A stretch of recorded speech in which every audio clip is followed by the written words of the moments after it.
with If you slacks on my team. if you don't level, actually, there's some scenarios when red mines are okay at the very beginning, but if you don't level up blast off with at least like a tango and a salve is normally what I go out with. I think Zag likes to use like two salves sometimes. Like unless you go out there with regeneration and you're purposefully jumping the safe 10 lane seconds to hero, go. like every time it's off cooldown, like Yeah, I like that strat. you 5 are not seconds. doing your job. You don't even care if you push the lane as long as you like just take away their regen. But that's why heroes like Juggernaut, Lifestealer, they're really good against techies because they're able to sustain in the lane. Um, so and they're also really good at just like spinning through mines or raging through mines, and you can get that breach early on and not be too fearful. Spectre, however, is not that. No, this is like I feel like a hero I really wouldn't want versus I guess in some ways it's good because I mean they play The Spectre horn. a lot on the Empire, so it is more of like a comfort Dire's hero for them, I'm banned. sure. But Hmm. like maybe you can say like, okay, the game's probably gonna go late, so I want the Spectre, but the lane versus Techie's Axe feels like it's gonna be pretty problematic. Yeah, that's not fun at all. And like, what is the Enchantress meant to be a large influencer to try and create space in that lane? Um, I guess so. Yeah, because Rubik won't do anything. 10 Like, seconds to really won't do it. go. Like, there is one fun thing, and I want to see if he does it. Where you actually 5 level seconds. telekinesis level 1, uh, and you can catch Techie's mid jump. You got to be Oh quick on yeah, it, and he doesn't do any damage. But you got to grab him mid jump. and then but he still takes the damage, right? Nope, no damage is done, and Oh. blast off goes on cooldown. Oh, I got you. Okay. Yeah, so you can actually completely negate the ability just by getting your stun in beforehand or your control factor in beforehand. But obviously, you got to be quick about it, and techies will mostly jump from the trees. Well, in terms of the last picks, Virtus.pro take care of the Storm Spirit again. Maybe because Techies isn't necessarily that aggressive in terms of roaming. So, like, if you're just playing the Mhm. other side of the map, you are going to get a little bit more space, and it's also good hero versus the Wyvern. You're just like trying to catch this hero who's like lurking in the back line, decent versus the PL, and like locking him down throughout the game. So, Yeah. I Do you can like PL appreciate that versus ban. expected late game? Like just like who really wins out in this one? I know Spectre's had a pretty good win rate lately. Yeah, like late, like it's so hard to tell because like on the one hand you've got PL and all your talents and everything, like Mhm. bringing you into like the crazy doppelgangers and stuff. So if they don't have a way to clear it, then you're just gonna be in trouble, right? Yeah. But on the other hand, Spectre can get to a point where you can take away all those assisting heroes. Like once you're strong enough that Spectre's gonna haunt. That's gonna give the vision for either Rubik or Beastmaster to jump the Wyvern. In the meantime, Mhm. Spectre could jump the techies, Abyssal, and just kill him straight off, so he's not even in the fight, Dire's or pick. some other Yeah. hero. So it's But it's also uh, quite difficult for Spectre to actually get that jump out. Like the issue you kind of have is like if you're going to Spectral Haunt, more than likely people are setting on top of stasis traps or mines. So your initial jump actually doesn't Radiant's find anything. pick. It clears a lot, which is I'm really nice. banned. Oh, hello, Viper. yeah, taking a little bit from their experiences yesterday versus Yeah, Iceberg. depends who the mid matchup is going to be though. Like you're picking that up without actually knowing the mid matchup. Yeah, but that's okay. I mean, they It's banned still a Alina. Viper. You get a Yeah, sniper. You can get sniper here and just 10 play the seconds range to game. go. Who actually lanes well against a Viper? well, what's funny is that we actually don't see 5 a lot of ninth seconds. pick Vipers. It's almost always 10th pick lately. So I'm a little curious what they go for. Like, do they think that the razor or something is doable? Is the stacking too much? Is the right click Um, damage worth it from the razor? I haven't seen does much Razor still success from fight counters. that well enough? Like when you got to go underneath the toxin, is it still a happy place to be as a Razor? It's a great question. I'm gonna guess probably not that fun. Seems like a pretty bad matchup all game because of like getting the BKB piercing, but Hmm. the Lena we've seen a lot just because of like the whole idea of spacing and using your right clicks and like just dragon slaving the wave and everything and just running. So they could just do a similar one. Obviously, Lena's banned, but go for this thought of just like dodging the Viper. But they're taking their time. The last time Yeah, Empire did this, they got brooded by OG Seed, but they still won the game. But that was their solution to a ninth pick Viper. a Time to I'm gonna Pugna. go pick. for the Who's it Pugna gonna instead. be? All right. I guess there's not a lot of heroes that feel very good versus Viper if they wind up with a Pugna here. Yeah. It just My hasn't. instant reaction is Pugna does not have a lot of friends to play with this game. I feel like Techies is a little busy at the start of the game. Like, yeah, I know he's trying to play Mhm. aggressive and dive and stuff like that, but He still feels like he needs a little bit to come online, and then Axe kind of needs a lot of help with damage too. It feels like that foursome of heroes outside of the Phantom Lancer is going to have a hard time applying pressure on the map, unless that bottom lane goes super well, like it kind of Yeah. should. Yeah, if you get momentum on resolution, then VP is going to feel pretty damn good about everything, and then it turns Yeah. into tower push, and that's maybe what they really wanted. They needed a tower pusher, someone with team fight, someone that can mess up when there's direct attacks coming in. Decrypify could do that. It synergizes okay with techies as well. There's some things that work, but I definitely feel like Empire's lineup is like if you just batten down the hatches and we just get off to a good start, we're going to be good. Like simple lanes to push, to play.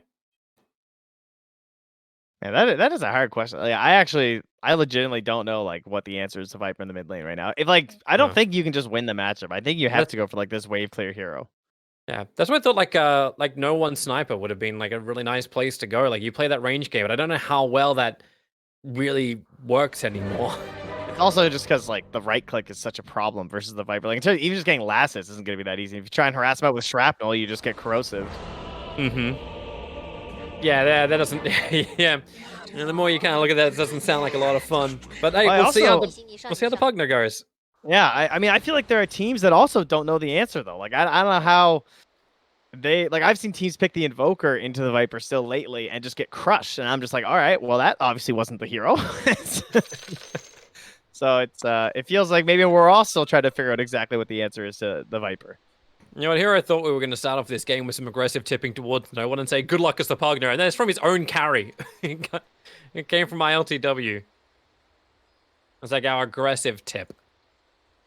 I could definitely see a kill at level 6. I think watching out for that is going to be interesting to see like who gets there first, and then because at least the life drain like essentially cancels out the nether toxin inside, or not nether toxin, the corrosive in some ways, right? Like Yeah. he's got the resistance, which is still going to help him, but at the very least, you're not going to be taking damage.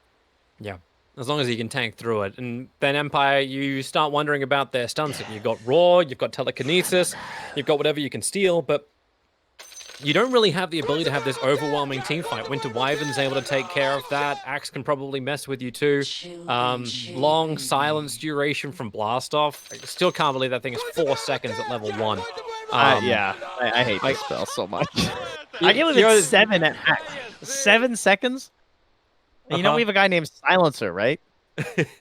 Like, hello? He doesn't get this. What is this? Why does this hero have the bigger silence? You know what the saddest matchups to ever watch is a Techies versus a Faceless Void, who's like, I'm sitting there going, I can time walk, but I'm silenced forever. I can't do anything. It's like, I cannot repair the damage done to me. Yeah, like how does Techies get the 7-second silence? I don't know. It's a really like when they made the change, I'm like, oh wow, they made it so Tusker doesn't have to play with Techies every time, because that was the old delivery system. I think they tried to make it so Techies became a team fighter. It's why like greens are like remote mines are a lot less expensive. It's just like I could be a little bit more like flippant with using these, and that's why like an Aghanim's upgrade makes even more sense, because you can pump out so many from during a team fight. Yeah, I definitely look forward to more changes to Techies to make him more like fight based. Yeah, it's kind of difficult because like I remember I published a thing like how we can rework Techies to make him fun, and I actually had this really cool thing with like a tether. Like a little tether mechanic. Oh yeah, I remember that. Yeah. Like when Blast Off was actually a huge rocket he would strap to his back and just send him flying, and then he could just like whip people around like the Reapers from like Serenity. Like I was like, this would be awesome. Like, oh hello, Smiling Knight and Zayag, I'll say hi. Yeah, like I always thought that would be kind of cool, but it kind of defeats the purpose of a Techies. It was like this zone controller.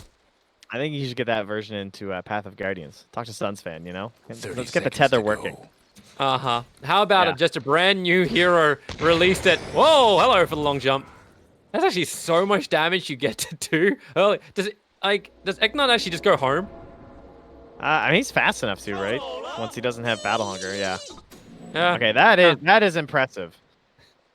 1 Blast Off, 1 Battle Hunger, and down to 118 HP on an Enchantress who has to retreat. And now the bottom lane can actually contest for the runes nicely too. And they're off. So it will actually be a 3-for-1 rune trade-off. Is this lane survival? I'm so curious to see how they're going to make Spectre work here. And, like he's already cutting the trees above the small camp here to try and prepare for like potential pulls back there too, right? Uh-huh. But the camp's blocked. Yeah. So even She once does they have a worked sentry this though. out, yeah, she Yeah. does. They'll have to work it out pretty early on. I really like the mechanic that you can actually deny your own sentry too. So you can 100. I saw Kuro doing it. He just planted the observer ward smack bang in the middle. Yeah. Zyak, just wiggle, wiggle, wiggle, wiggle.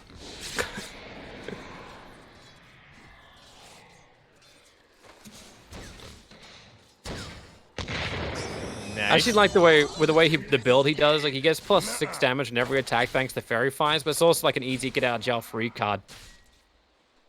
If you get like attacked too much, you can just go for one jump after the other because you know you're going to get more than 2 jumps on this lane. And it's also just like, you know, 3 fairy fires in terms of commitment. You never really know when you're going to win that trade. Like chasing the techies and he's starting to regen back up. The axe is rotating over. Maybe it doesn't make you want to like commit for something. Yep. Man, Ignat's trying to stand his ground against this. He missed on the sentry ward. He thought the observer ward was going to be in the lane. But it's a little bit off target. Blast off. That should be enough for first blood. Fairy Fires versus Fairy Fires. You've still got the Battle Hunger doing his tick. Zyak, he's got some distance, but too much distance. Has another sentry. Oh, yeah. Perfect. Level 2 Enchantress at not even 2 minutes on the board. Yeah, curious how much they even need to pull there. All right, I guess I should probably look somewhere else on the map. So far, mid, pretty. Yeah. Seems like not very exciting. I mean, Pugna, fairly fast hero. In terms of base speed, 330, no boots, so can at least mess around with this Viper who only has 275. Gotta remember, there are actually downsides to this hero, believe it or not. Down bottom, also looks pretty chill for a Wyvern and a Rubik. They're just kind of hanging out here, checking on each other's sentries. Takes forever for James to deny his own sentry. He drops the new sentry after he just dewarded his own sentry. Oh, that's a sad world. Yeah, that is interesting. Actually, kind of needed that sentry, right? It's kind of cool that there's like a punishment for doing it though. Like yeah, you get the guaranteed grab, but you know you're not gonna get a secondary deward. Something bad's happened to the Oh, there goes Tangos and Clarity. My God, no one's done so much work again, Lightless. Yeah, it makes sense though because of the level 2 in the decrep. He's like canceling out the corrosive skin, and then he's able to just move on top of him with the nether blast because he's so slow, right? Like the 275 movement speed.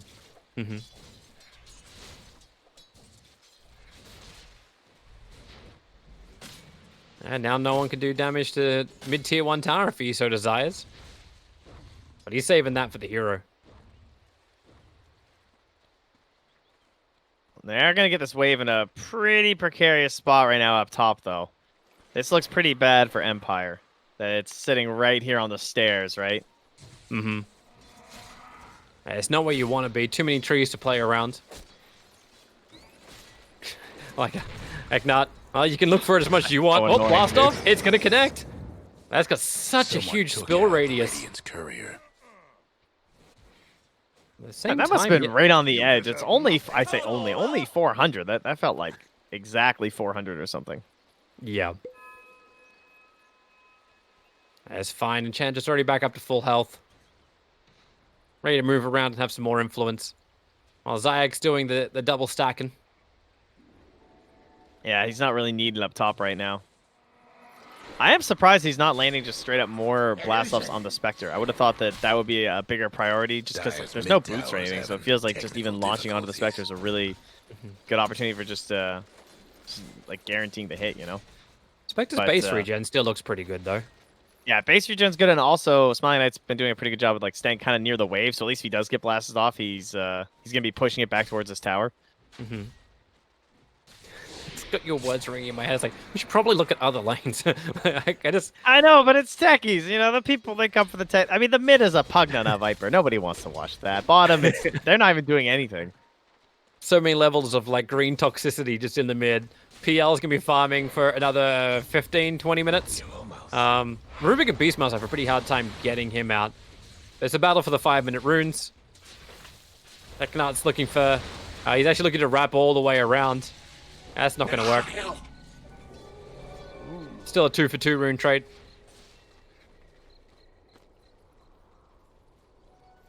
Well, no one's got the level 6 mid. This is what we're looking for. Oh, that Decrepify drain! He still has 6 stick charges though, so Lightless is going to be okay. And he's going to salve up too, and Eknar's there to help out. 25-7 to the 19-3 though. Considered a 1 victory there for no one at least by the time they hit level 6. Unfortunately, 3 euros. Wrap around him. He wants to get Decrepify blast off. Winter Wyvern's coming in too. Lightless doing as much damage as possible with the split. They actually had the damage to kill the Viper. There's no extra protection, however, to save no one. He knew he was giving up his life for this. Yeah, he didn't have Fade Bolt on the Rubik. That's what got them done in. So he just kind of had to stand there while the Pugna still got off the ultimate again.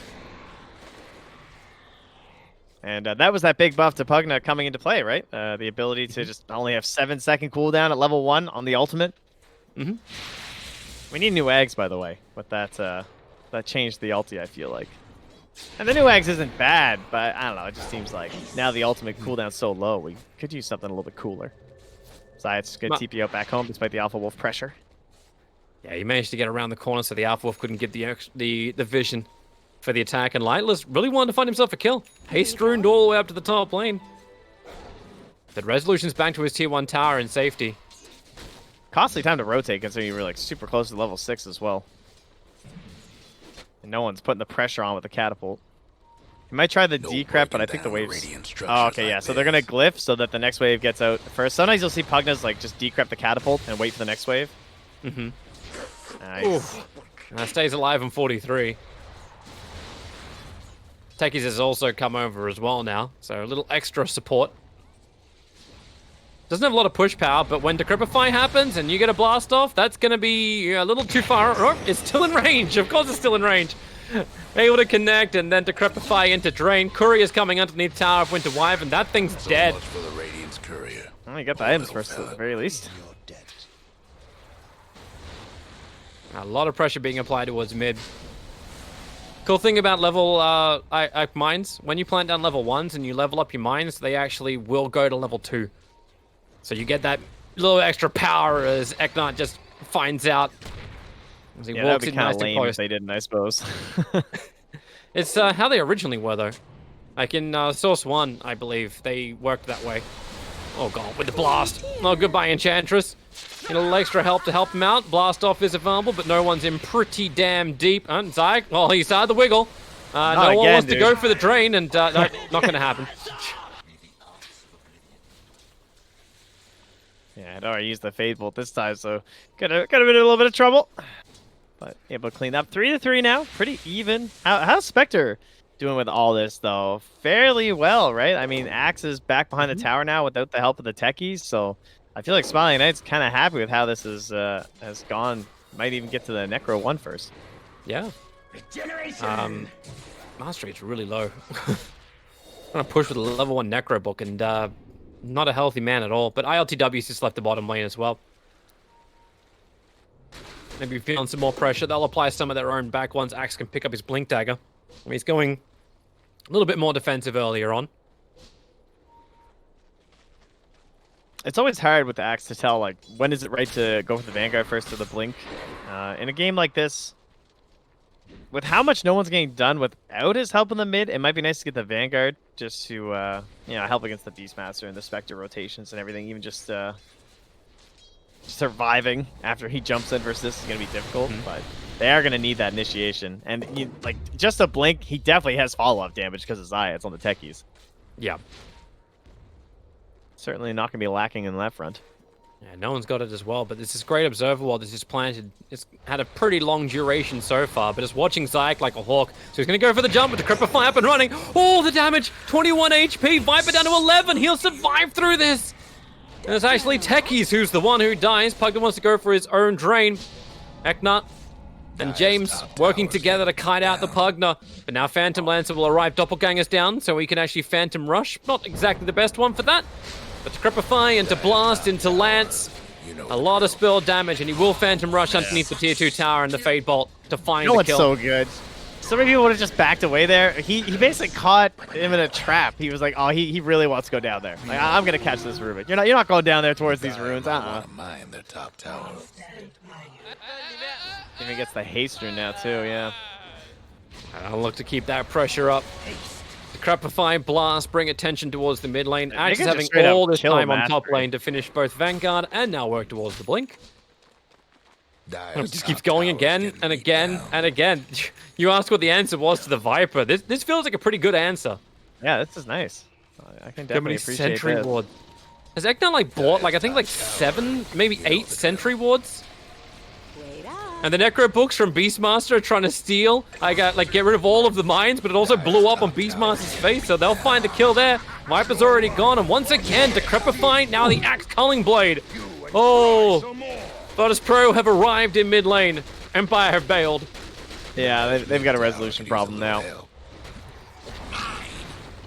Big problems coming to clean up. That was a very odd engagement. The way that like the Beastmaster just came in from behind there, ends up dying because he was already kind of low, being chased, and then the Axe just swings through with a double cull. Smiling never even got a roar off. Never actually had initiation. And now you'll see what the answer is to a Spectre. Wait for it. He wanted the call. Now Decrepifying, Drain, and Smiling Knight. Too easy with a Culling Blade. So what does Empire get in return? They look for pressuring bottom lane. They need something good out of this, but Al, he's already cursing? Solo? There's no one actually coming down to help him, but he makes sure the catapult dies because of that curse. Meanwhile, Phantom Lancer might be in a little bit more trouble. Rubik, is he going to pick up? He's still in Splinter Blast already. So we got to throw it out and just hurt a little bit into ILTW.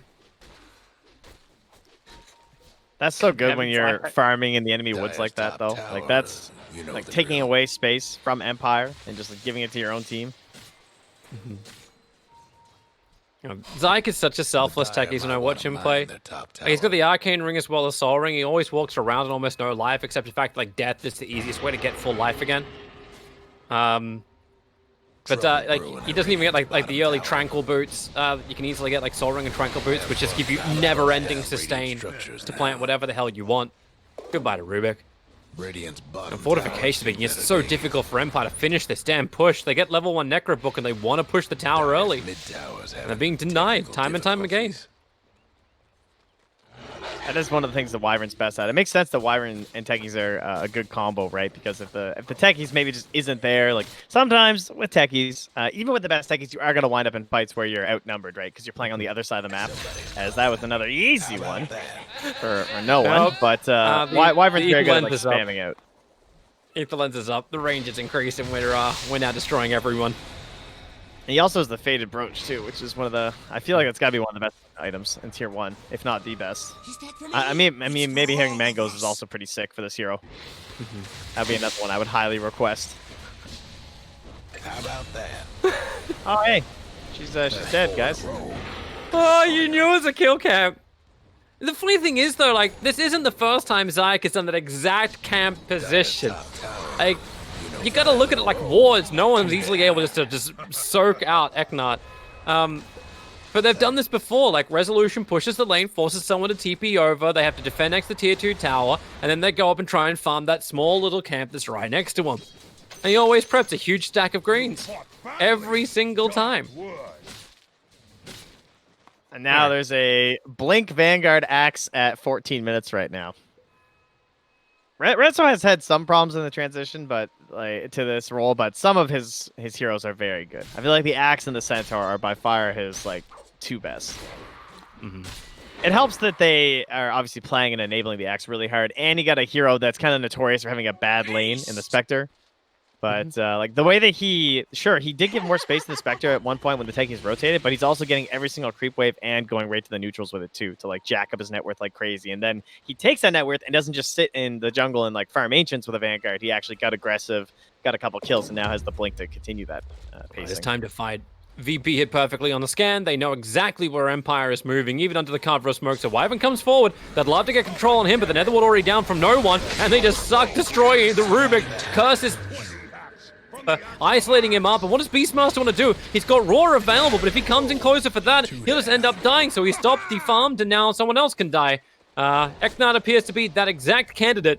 While no one has managed to track down the Beastmaster again with this drain control, blinks off cooldown. They'll get the core, so say goodbye to Mastery. A triple kill for Resolution. Put that money in the bank. And then look for another kill. He's actually claritying up, so he's able to get the next blink out. But yeah, Eknot, tier 2 tower, Crepify Drain, and Resolution gets the kill thanks to Battle Hunger tick? Sure. Ultra kill. I'll take it. I'll take that. 7-0-1. And yeah, I mean, we're just talking about his item progression. He's now halfway to Blade Mail. So he's halfway to Blade Mail while both Spectre as well as Beastmaster were trying to do this level 1 Necro book kind of approach. So Smiling Knight's Radiance is nowhere near anything. Guess what's happening to Dyer's bottom tower? At least he can get rid of Red definitely Mines. some value. Oh my god, he's done it again. You call that an axe? You can't fight it. Veil up. Yeah, sure. The Dyer best And this do is the something game about where that bottom like tower. Pugna feels incredible in matches like this, where you're ahead like this and they're trying to dodge you and be like, okay, well, we'll give up this tower. But against Pugna, like it just takes the Pugna committing, and every tower just drops so quickly. Dyer's bottom tower's getting the business. Now Diffusal Blade done for LTW, so he's ready to fully engage here. Radiant's mid tower could use a hand. I think we're in a bit of a pickle here for the old Empire fans in this one. I'm not sure what you do. You gotta. Yeah, come on, Trent. As an analyst, you need to find the Dyer's happy bottom place the tower's Team getting the Empire business. can find some kind of like advantage. Well, It's I mean, there's a rather good reason difficult. why they banned those tower pushing heroes, because that's really the answer and why it makes this so hard. Because usually you want to wait for that high ground that gets forced with bad heroes, and they have a Pugna, so that time's not coming. Yeah, they push even harder, and now the curse is on Mastery, keeping Viper nearby, and now Resolution looking for his own call. Dunk 1, dunk 2. And even a blast off from They're done. downtown. This is now the real NBA. And Spectre wants to get the hell out of here, but there's just nowhere to go.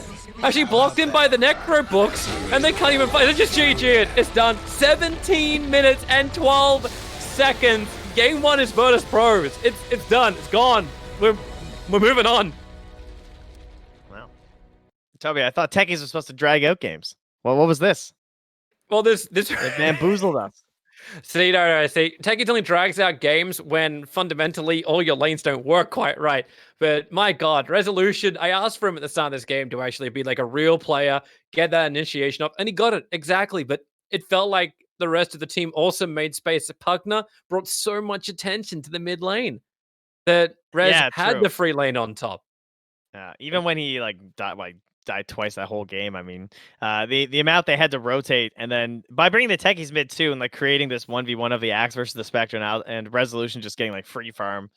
It's he made it look really easy, but there are so many Axe games where that exact situation occurs, and they do not have nearly as much impact in terms of like getting out and actually like getting into these team fights, right? And sure, Yeah. some of it was maybe because Empire were like feeling forced to try and like come back into this game. She's like, oh god, this is like spiraling out of control really fast. But yeah, Rezo played this pretty damn perfectly. Yeah, he really did. I like the base mechanic you get of like amplification. Like, what exactly does Crepify work with? Apart from just the Pugna, he synergizes with so many of the other heroes. And I loved your point about like Wyvern. Like, if Techies isn't there, you've got someone as backup. You can set up for a team fight with the curse, or you can split push with the high level splinter blast because you maxed that out Yeah. first. It's just really nice, and this is the kind of VP that I remember watching when they were dominating and everyone was banning techies in the first phase, because just like this hero just enables so much to happen, but it really is how the entire team plays around it. That's just so difficult to play. And hell, Empire were going 2 Necro books on their 1 and their 3. They were trying to build Necro books. Yeah, I mean they're kind of like Midasy items here. I get it, but Yeah. obviously it was not enough. Now here's the No. question: will we see techies at game 2? I'm Uh, giving like a big old like 0.1% chance. if you ban techies, you got to play against his Grimstroke. So pick your poison on this I front. don't know. There's got to be a mental taxation on playing against that again. Yeah, there is. It's a different type of Dota that people just don't like playing. So maybe you just say, yo, guys, like we know they lost with it like a couple of times, but respect due where it needs to be. But either way, we'll find out. Short break. We'll come back for game 2 and see what Empire has in store, at least in the drafting phase, and then we'll see what happens in the game.